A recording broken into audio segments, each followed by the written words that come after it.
All right, so we are streaming live on Facebook and YouTube. Welcome, everyone.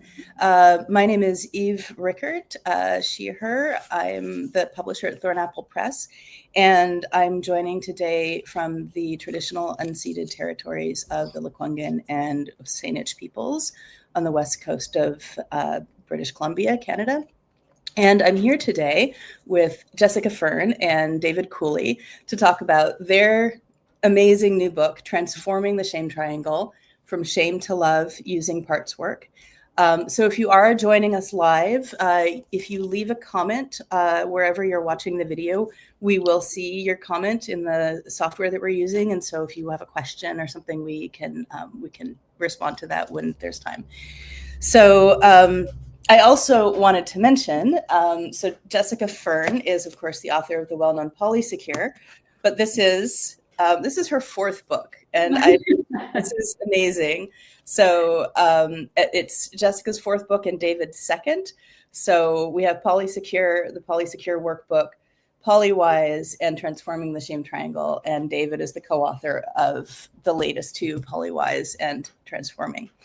So I want to give you both a chance to introduce yourself with any additional information you want to mention, and then just give us sort of a brief overview of what this new book is. Great. I'll start with just the basics of I am Jessica Fern. I am a therapist and a coach and an author. I'm David Cooley, restorative justice facilitator. I have my own private practice for couples and individuals. Yeah, and this book, I mean, all the books actually have come out of my or our practice in a lot of ways of just working with people who are healing through trauma, working through relationship conflict, doing big paradigm shifts like going from monogamy to polyamory. And this book is for a more general audience. And in working with people, I think one of the most basic ways to describe it is when people are coming for help, whether it's through coaching, therapy, reading books, going to workshops, taking courses, there's where we are, and then there's a sense of we want to be somewhere else. We want more healing, we want more ease, we want to feel more happiness, we want to feel more purpose, we want to have better relationships, like whatever that discrepancy is. And so whether I'm working with individuals or partners, usually we identify, okay, where are you now? Where do you want to be? And then what's getting in the way? And again and again and again, I started to see there's this like tangle inside of something that would get in the way, and wanting to figure out like, yeah, what keeps self-sabotaging, or what keeps you going into people pleasing, or what keeps you zoning out, or why does this critical voice like not shut up, basically. And eventually it became that I realized, if people know the drama triangle, which is an interpersonal model of how we get into these roles in conflict of being a persecutor, a victim, or a rescuer. And I realized this wasn't just playing out externally, it was an internalized, like inner geometry of multiple parts, where we have an inner critic, which is the voice that beats us up. And usually in second person, it says, you should, you shouldn't, how could you, what's wrong with you, you're this, you're not enough of that. And that's pretty intense, right? That can really be damaging internally. And then it's not just the inner critic, though. Then there's another part of us, a shame part, that hears that voice and believes it. And in first person kind of absorbs those criticisms of the inner critic and says, oh, you're right. I am the problem. I am not enough. I am too much. And it has these really absolute beliefs about who we are and what we're not. So just that dynamic is pretty intense. Like it's enough. And so then we have these rescuers, which we're calling the inner escapers, that jump into action so we don't have to feel so much shame and hear this inner critic. And our escaper parts can look different ways, and we can have multiple versions of them where they can be over-functioning. So I'm going to shut up my inner critic by perfecting myself or achieving or over caretaking, right? Or I'm going to numb it out by under functioning and zoning out or scrolling too much or watching too much of this or eating too much of that, right? Where there's this numbing, under functioning escaper. Or we can get aggressive, where instead of hearing my own inner critic, I'm just going to project that outward and criticize somebody else so I don't have to feel shame about me, right? Or aggressive can also turn towards ourselves, where we get like risky behaviors or self-harming behaviors. It sounds a little bit like it might map onto the, the fight, flight, freeze response as well. Yeah, those escaper strategies really do, right? Or the inner critic maps onto, right, it's attack, the shame is this collapse, and then these escapers are versions of flight. Exactly. And that's something that we talk about in the book when we're making the connection between how do the various parts of the shame triangle show up in these different centers of our being. And when we're talking about the body in particular, i.e. the nervous system, we really start to see the way that those different states, right, start to manifest through the different parts and vice versa. Yeah, David, do you want to add anything to what Jessica has said about the book itself at sort of a high level? Yeah, absolutely. I think, the purpose of the book is kind of lofty. What we're really wanting to do is help people change the quality, tone, feeling, content of the inner voice. And so I think one of the things that's really devastating for a lot of people is we're struggling with something that's hard circumstantially. And then the way that we respond to ourselves is not often a friendly voice. It's not a supportive influence, right? It could be harsh, it could be critical, or what we like to call adversarial versus relational. So it's a big job to try to change the sort of timbre or quality of this inner voice to something that's really inherently supportive. One of the things we're also wanting people to be aware of is these shame triangle parts are not something indicative of really who we are fundamentally, but have inherited. And so we've explored in this book also what are some of the familial, communal, and cultural influences that have really instilled these critical parts within us, so that people can kind of find that intersection of exploration between the individual and kind of the larger socio-cultural context in which we're all swimming. Yeah, one of the things that is really striking to me about this book is just how, looking at it, looking back on the process of creating it and everything, like how incredibly ambitious it is as a book. I mean, it's got so many different threads and themes and like drawing on these different bodies of work, and you're trying to sort of, put it all together into this cohesive whole. And the metaphor that kind of came to mind was, it's like, especially looking back at your previous work, it's like with Polysecure, it was sort of like the overture with like, maybe there's a few like string instruments and like it's beautiful and compelling, but it's very, it's very simple comparatively. And then you get Polywise, where you start getting into all of these exercises and these like paradigm shifts and parts work and all of this like deeper sort of remodeling stuff. And then you get this, which, I mean, I swear, like if I were to want to do this book as a program, I'd probably need to take a year off of work and just do this full time. Because of all, it's like interior, like remodeling from the ground up. Yeah. How it feels like. Yeah. Which I think a lot of people do feel like they need, Yeah. I mean, that's sort of my theory, is that until we work on our inner shame triangle, we're living really in a survival strategy. We're not living authentically. But when we start to address it, then we can actually start having authentic relationship with ourselves. And yeah, that's not going to happen in like a weekend. Right? That is a big excavation and remodeling. Yeah. Yeah. So I have some questions about sort of the genesis of this book and about your sort of collaboration. So this book was originally, Jessica, it was your idea, and we'd originally signed it with you, and then you brought David in after working with him on Polywise. And so I'm wondering if you can talk about the, like, how long have you been thinking about this book? How long have you wanted to write this book? Was there sort of an aha moment for you? And then what was, if you both want to talk about the process of, David coming into work on this, and how did that change what this book was? Yeah, lots of good questions in there.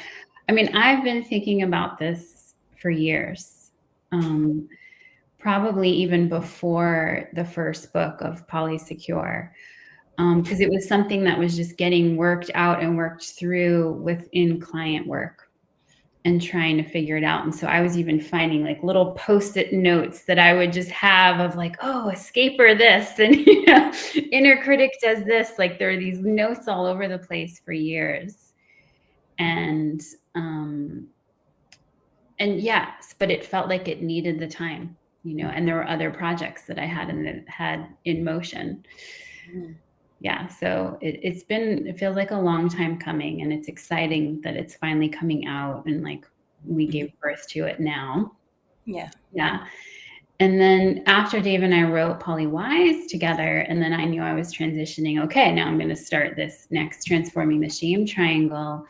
It just felt like an easy extension to say, oh, do we want to do this together? And I'll let you, Dave, continue of like what felt like, why that was an obvious yes. Yeah, for me, hearing that idea the first time, there was just sort of an immediate resonance that this is something profound, and that this is something primordial, in the sense that it's something that needs to happen in essentially all the work that I'm seeing with clients who are struggling with interpersonal conflict. And so there was this recognition that there's something coming up or stalling a lot of the interpersonal conflict work that's really about the individual and their relationship to themselves. And so when we started to unpack this, workshop it together, talk about case studies together, and explore sort of the way that it would fit in a practical way to the work itself with clients, it started to become more and more compelling. And I started to see, oh, this is something that I'm really wanting everyone that I work with to have access to. They may not need all of it. As you said, it's a large body of work. It's a lot to offer, but there's pieces within here that I could say at least everyone that I've had in session would need some facet of it to really do the interpersonal stuff differently and to take that work to another level. So it's just sort of an immediate aha, this is like the Rosetta Stone in some ways to unlocking really stuck dynamics that can mystify certain clients or practitioners. So, yeah, and I really like the sort of actually, I'll ask you this first, and I'll ask my other question. So the subtitle of this book is From Shame to Love Using Parts Work. And of course, parts work refers to internal family systems, which this book is rooted in. So can you talk a little bit, first of all, about what IFS is, and then how this book is different from other IFS books out there? Yeah, so IFS is a psychotherapy or psychospiritual model, actually, that was created by Richard Schwartz in, I think, the 1980s. And it's really become more popularized, I think, in the last decade. Like, people are really loving IFS. It's evidence-based, research-based. It's a pretty incredible model. And when I first encountered it as a practitioner, it just felt like, I mean, you used the word Rosetta Stone, Dave, but it felt that similar, like, oh, wow, this is one of the most effective models and therapeutic modalities I've come across, that it's just accelerating change in an incredible way for people and addressing deep-rooted trauma.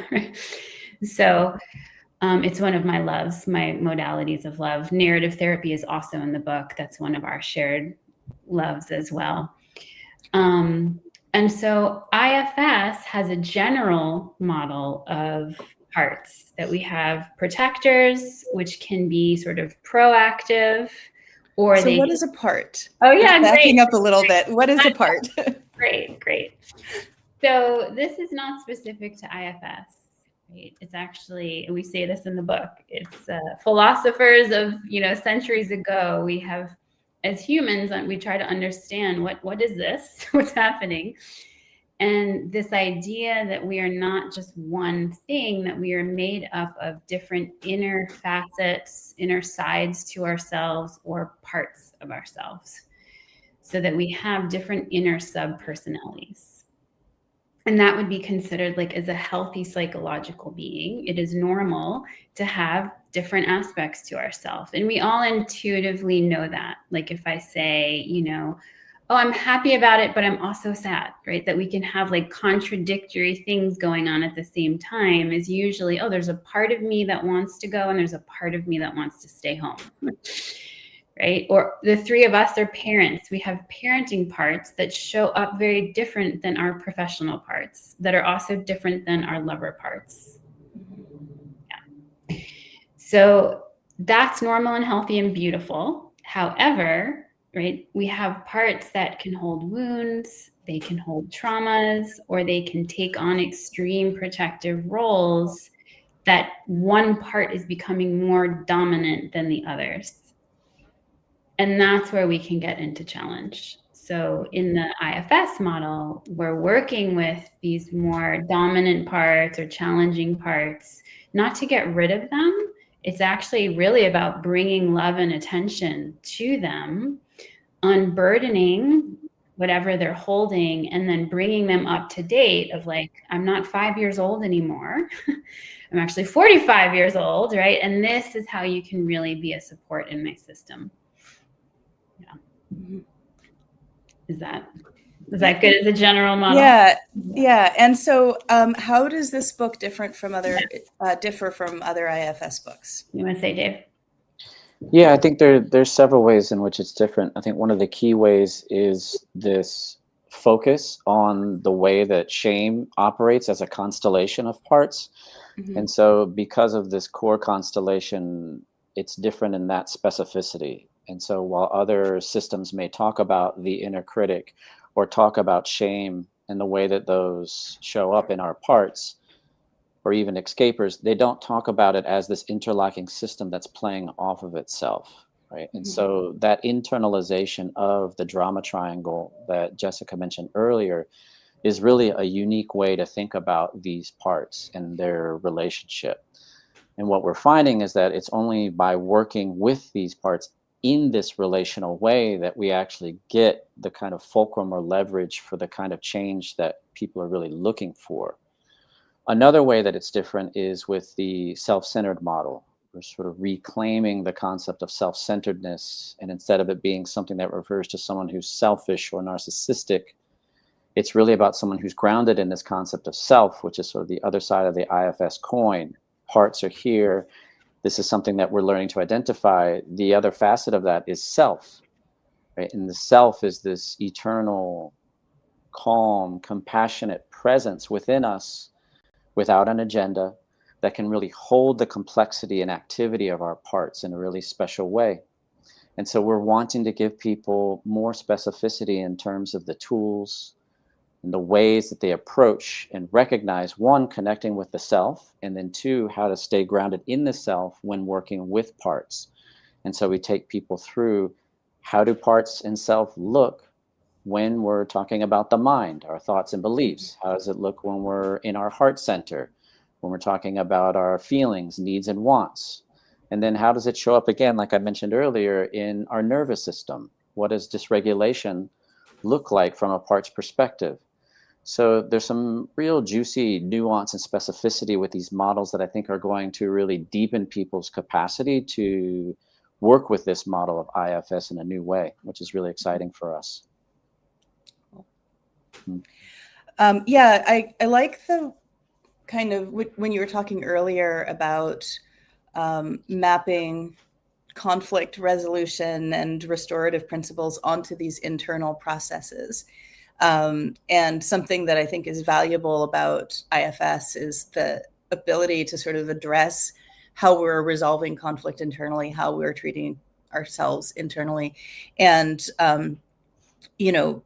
it's so common, I think, that those of us who are very self-critical often tend to be critical of others as well. And, you know, if we are adversarial with ourselves, then we are often adversarial in the way we act in the world. So I think that that's useful to bring those concepts into self-work. Yeah, absolutely. I mean, this is what I think is the gift of this book in many ways, is we're seeing the way that we're projecting so much of this often unsifted through material within ourselves. It's so easy to see someone else as the problem. But if we start to really explore what is it that's motivating or generating the discomfort, it's often there's an internal locus. Mm-hmm. Yeah.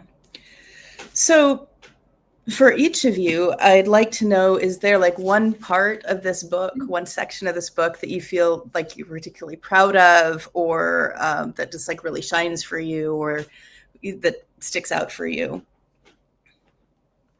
You want to go? Question? No, go for it. Go first. Yeah, I mean, there's a bunch, actually. Mm-hmm. I am really proud. You know, we have 2 chapters devoted to self, and one of them is like the more typical IFS description of self, and we give like a dozen exercises. So I'm just excited for people to have that as a resource. And then we take it a step further, like Dave is saying, where we go even into how self shows up in mind, heart, and body. So just that, you know, I've had several clients tell me recently, they said just the tool of learning how to unblend, so it's like feel some externalization from a part and relax into self energy, was the most life transformative skill they have learned. Right? So we're really like heavy hitting it for people so that they get this. Yeah. So I think that is really exciting for me, but I just love all of the chapters that go into like talking with these parts and how to transform them and what they can transform into. Yeah, I think there's 2 things for me. One is referencing something I mentioned earlier, is, you know, really looking at the origins of a lot of these narratives that we've internalized as individuals and where they're located within the social framework in which we're embedded. Again, I think part of what we're wanting is to help lift this internal burden of shame and help people recognize in a very active way, a very lived way, that it's not something that's indicative of your personality or indicative of who and how you are in the world, but something that you've inherited without really being aware of, without consent. And so I'm really wanting to start people to make those connections, right, between the way that an inner voice or inner voices talk to oneself and how those are connected to external sources. And through that externalization, I think create some more just freedom internally, you know, more distance from the identification process that can happen with those voices. I think the second thing I'm really excited about is really offering people a way to practically transform these shame triangle parts into the love triangle. And one of the things that I've seen been really powerful for people, especially with the inner critic, is turning it into the inner coach, what we're calling the inner coach. Like, how do you turn an inner critic into a force that's actually in support of our highest good? And one of the things that people often struggle with is recognizing that the inner critic is really holding something important for us in terms of messaging. There's an absent but implicit value or principle that the inner critic's trying to help us achieve or trying to sort of make manifest in our lives. It's just the way that the inner critic does that is not helpful. And so really helping people connect to the value of the inner critic and then transforming that voice into something that's harsh or critical or judgmental into something that's practical and supportive. In a lot of ways, it's like reparenting from the inside out our parts. Right? And so it just starts to create this secure attachment relationship to our own sense of self in a new way that I'm so excited to offer to people. Great. So in Polywise, you had parts exercises as well.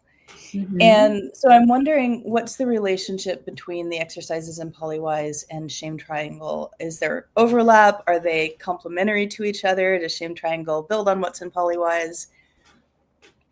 Yes, it does.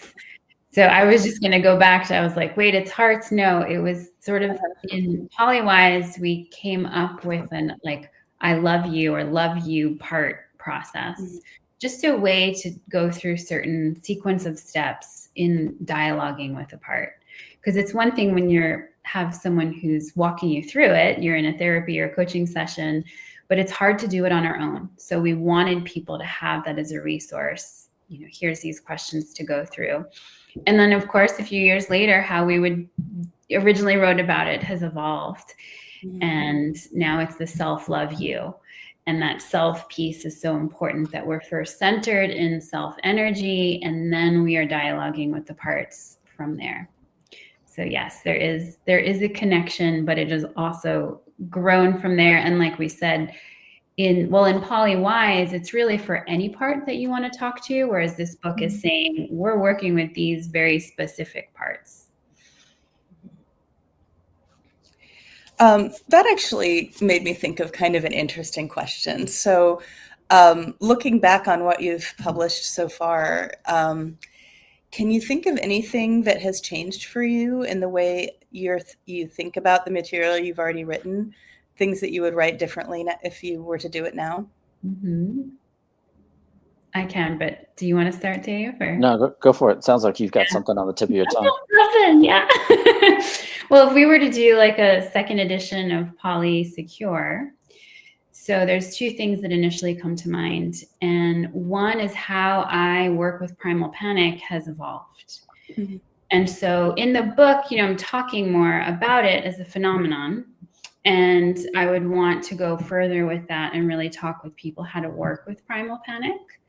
Can you say what primal panic is for those who haven't read that or haven't read it for a while? So primal panic is an attachment reaction that happens. It's wired into our nervous system, and we can think of from infancy, if a baby is separated from an adult, from their caretaker, and they're in need, they're in discomfort, they're in distress, they then go into this primal panic, because the reality is if no one picks you up, you could die, right? So it's actually a good survival response to scream and kind of freak out and wail to get someone's attention so that you are safe and can survive.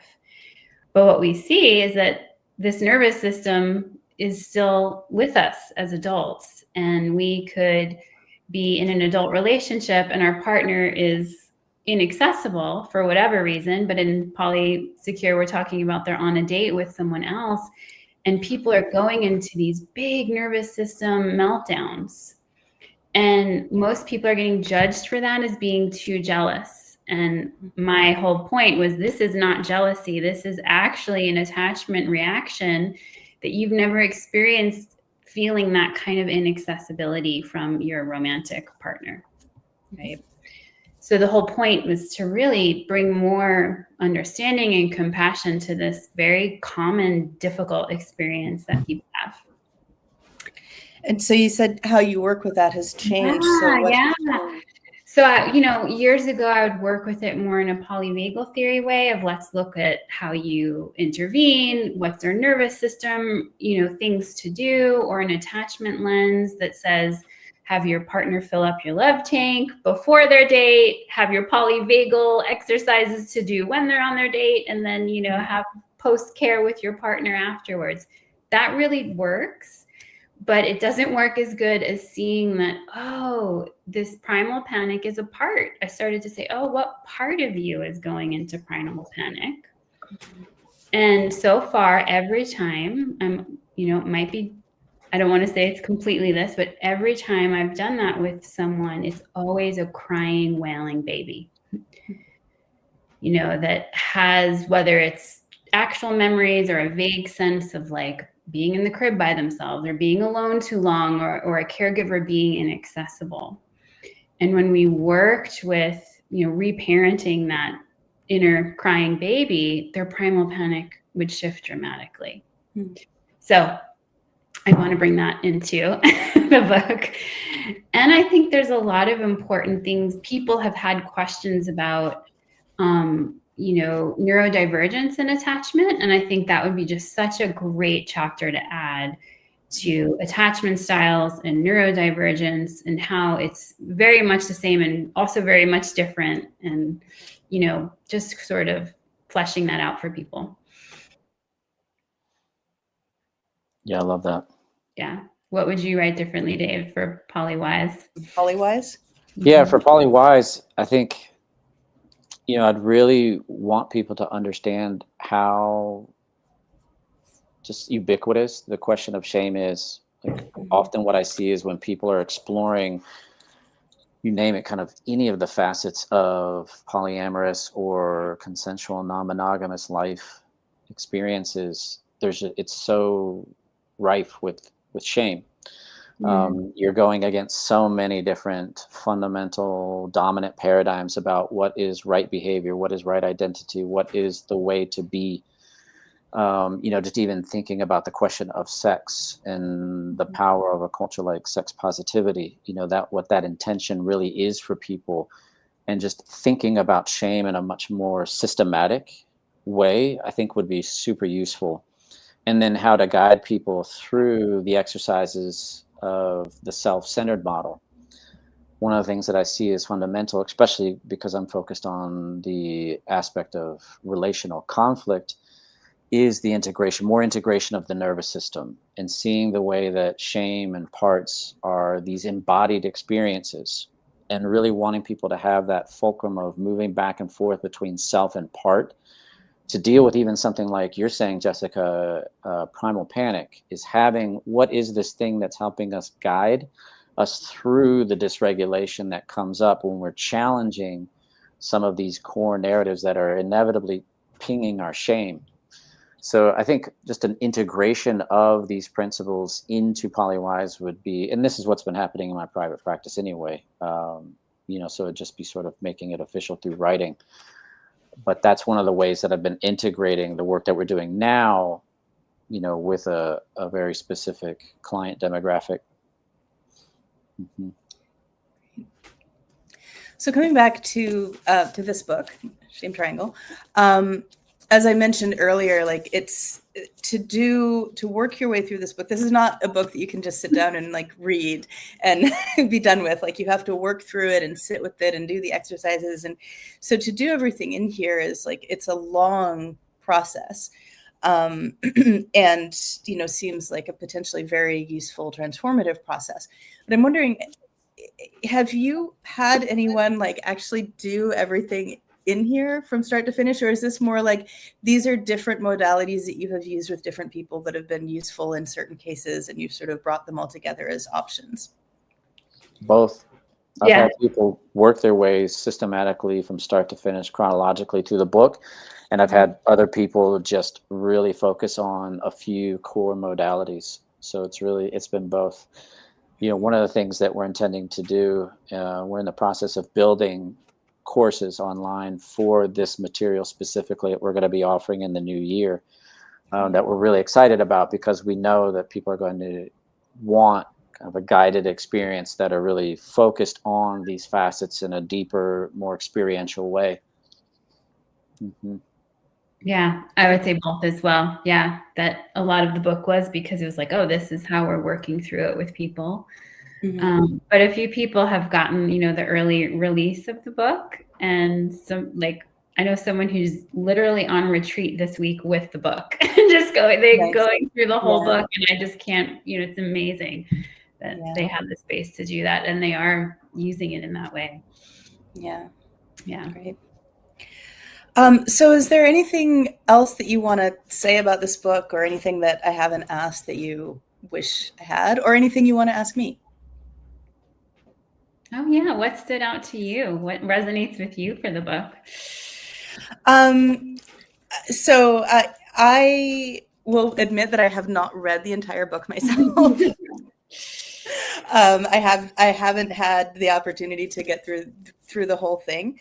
But I do find the the idea of, you know, working with the inner critic to become an inner coach to be a really valuable concept. And I was thinking, as you were talking about it, that, you know, the just like even being in a leadership position, having my own company, having staff, I'm always struggling with like, how can I be a better leader in terms of, you know, modeling things and coaching and, you know, turning criticism into something helpful and useful. And it's an ongoing thing. I've been managing people for 15 years and I still feel like I'm learning that. So yeah. And, you know, certainly the idea of applying that to myself internally is very helpful as well, but very, very challenging. Yeah. So I wish I had the space to work through all the exercises to take a week to go on retreat. Maybe someday I will. Right. But yeah, even chunking it down is great. Mm-hmm. Yeah, I think one thing we didn't mention, there is a chapter when, because Dave has already talked about like the societal and cultural ideas or experiences or injustices that we've absorbed and internalized that create this inner shame triangle. But we have a chapter that's not just about what we've internalized in our own life, but what is also inherited from one generation to the next. And so the inheritance of things like criticism and shame or addictive behaviors and escape behaviors. And that was something in my work with parts that has been so important, because if we're working with a part and it sort of is mine, it's from my lifetime, there is a malleability to it. Like you can talk to a part, you can negotiate with it. They usually want to transform. But then sometimes we are talking to parts and it's just this two-dimensional, impossible, it won't move. Mm-hmm. And realizing every time that, oh, it's because it's actually not mine, it's something I've inherited. And so there's a different way to work with that than dialoguing with parts. And so that felt like something really important to include in the work, because people are going to hit up against this with the shame triangle for sure. Yeah. I think another thing that I really like about the book too, in terms of helping people identify the activity of parts and really distinguish parts and their reactivity and their strategies versus what does self feel like. And we put some special effort into how do parts talk? You know, so what are the narrative? What are the ways that parts reason? And there's a 4 sort of categorical model that we're using, right, to help people identify the way that parts think, essentially, you know, the way that they get stuck into binary black and white categories or a fixed mindset or the adversarial frame, right? So these are the kinds of things that we're really wanting people to recognize, or I think the other one was the expert mindset, you know, is to help people see that when your inner voice starts to do these things, think in these terms, okay, this is probably a part. So we're really wanting to give people as much material as possible to recognize, oh, this is probably a part, actually. This is probably not myself, but something that's pulling me back to an old experience, a trauma-based experience, an attachment-based experience. And through that connection to the way that parts think and talk and frame things, I'm seeing people are having sort of an easier time recognizing parts faster and faster, closer to real time when they really need those interventions. Interesting. I may have mentioned this in another interview, but for me, it can be helpful to think of my parts as like members of a D&D party. I love that. Because, yeah, it's like each of them has like their particular stats and their particular, like, you know, class and the stuff that they're good at and the stuff that they care about. And some of them are really impulsive and some of them are like really, like, you know, honor driven, and some are mischievous or chaotic, but they're all in one party and they all have to, like, you know, find the treasure or beat the villain or whatever it is they need to do. So yeah, that's brilliant. That's great. And then isn't there like a D&D master? Is that what it's called? A dungeon master, you know, or a game master, I guess, is what more so common this can now, be self, right? That you want self in leadership as a good game master. Yeah, so that's a great analogy, because we, you know, there's several of these that I haven't heard that one yet. Like our parts are the musicians in an orchestra, and self is the conductor. Or self should be the driver of the bus, and all of our parts are the passengers on the bus, kind of thing. I love this one. Yeah. The D&D party thing came up for me because of the way parts can come up in conflicts. Yeah. Because you see this in games, right? Where you have like one character who wants to like, you know, rush the other party and like start a fight, and then you have one that's like, no, let's negotiate, no, I'm going to charm them. You have one that's like, let's be sneaky and try to go around it, and they're all like trying, you know, so you have to get everybody to agree on something. And sometimes, you know, one of them will just do their thing and start like, you know, someone will cast a fireball and there you're in a fight, and that's just how it is. So. How it goes. Yeah, absolutely. And I think there's something interesting about that in terms of the work with parts. What we're really wanting as a goal and wanting to be explicit for people when they're working with parts is that these parts have such important information for us. They all are holding something of value for us to know about ourselves and our lived experience. You know, these parts have their own feelings, they have their own needs, they have their own desires. You know, and typically I think what we're used to doing is repressing or trying to silence, right, or bypass working with parts. It's just, I just don't want to think that, or I don't want to feel that, or I'm trying to just shut this voice up in myself. And that inevitably just leads to the kind of spinning where that part is looking then for other, often more aggressive or harmful ways to manifest this really important information. So we're really retraining ourselves to slow down when parts become active and start to listen in a new way. Right. And that's, again, that kind of reparenting that we're wanting people to do with their own parts. It's, oh, what do you have to say? Which is such an interesting and different starting point than, oh, not this again. Why does this voice always have to show up here in this moment? Right. So, what are your future plans? What are you doing next? You mentioned the course, so there's that. And I know you're doing a small book tour, if you want to talk about that, but just any upcoming projects or talks or anything that you want to mention. Yeah, we're doing a small book tour. People can find the details of that on our websites. But our plan is really, especially for 2026, is to launch like in person, but mostly online programming that's all connected to transforming the shame triangle. So we're actually going to do a whole course that's just on the self-centered model to start with, because that's really the foundation of any work, we think. And then we'll be doing sort of shorter and longer versions of the transforming the shame triangle, throughout the year. So we're excited about that. Great. And where can people find out about that? Where can they find you online and elsewhere? Right now, people can find me through restorative.relationship.com. And I'm jessicafern.com. And then, of course, all of this is on Thornapple website. Right. Yeah. Well, we have all of the books. We don't have the courses and such. Right. Right. I assume jessicafern.com for information on the courses. Yeah. If people are curious about our courses, they can, get on the mailing list of our websites, and then they'll get the announcements. Yeah. And as far as events, if you go to the book page for this book, we do list upcoming events there, as well as on the Thornapple social media. Those are and we'll be in Asheville, Atlanta, and then we'll be in the Bay Area and San Francisco and Oakland. Assuming planes are flying.